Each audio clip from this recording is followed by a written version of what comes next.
جامع بحمد الله وحسن بلائه علينا. ربنا صاحبنا وأفضل علينا، نعوذ بالله من النار.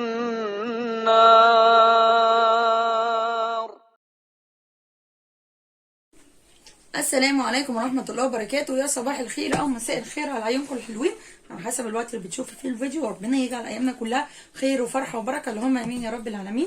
وحشتوني جدا جدا يا أحلى متابعين في الدنيا كلها. يلا بينا نصلي على النبي. اللهم صل وسلم وبارك عليك يا حبيبي يا رسول الله وعلى آله وصحبه أجمعين. وحشتوني قوي قوي. عاملين إيه؟ لو انت اول مره تشوفيني، انا سالم بتاعت اسرار المطبخ مع سوسه.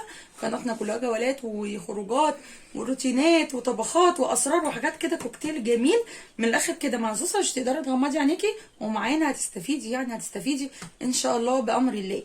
تاني حاجه عايزه اقول لكم، انا فرحانه جدا جدا بسببين، فرحتين. السبب الاولاني لا مش هقول لكم عليه بقى لما تعملوا لي انتوا تالت سبب، اللي هو ايه؟ لما تعملوا لي لايك على الفيديو واشتراك في القناه لو لسه ما اشتركتيش. زوري انزلي يلا بسرعه ودوسي على الزرار الاحمر اللي تحت الفيديو وفعلي الجرس على الكل عشان يوصل لك كل جديد.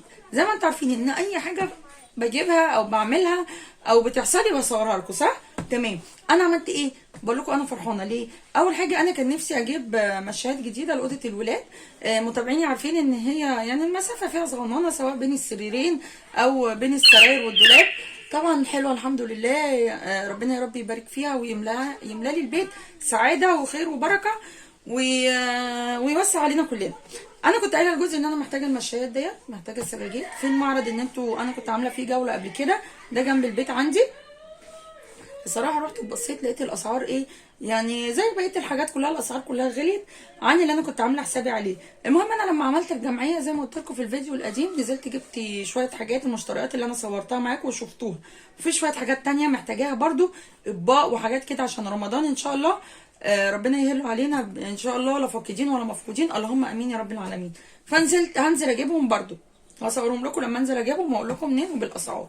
تمام. فجوزي بقى ربنا يبارك له يا رب دخل عليا بالسجاجيد الحلوه ديت، هو جابها جميله، معرفش بكام، ما قاليش. لما سالته حتى بكام قال لي انت هتدفعي، قلت له لا والله انا كفايه اللي انا بدفعه، انا بدفع كتير قوي، كفايه الحياه بقت صعبه والحاجه غاليه فعلا، ربنا يرحمنا. فقال لي خلاص يبقى ما تساليش. فعلا ما اسالش، ماليش دعوه، من تدخل في ما لا يعنيه سمع ما لا يرضيه. بس انا حبيت افرجكم، انا فرحانه بيهم جدا. تعالوا نشوف جاب لنا ايه.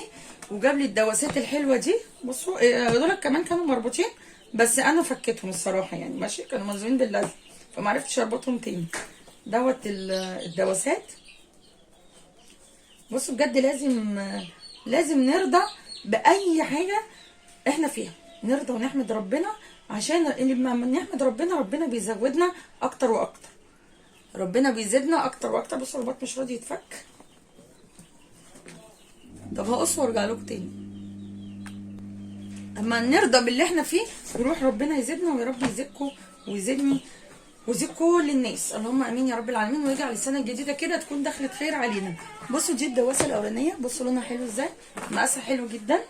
انا كنت محتاجه دواسات على بيبان الاوض، وعندي في الريسبشن كذا حته بلاط باينه. وطبعا زي ما انتم عارفين الشتاء السيراميك بيبقى ساقع من التلاجه.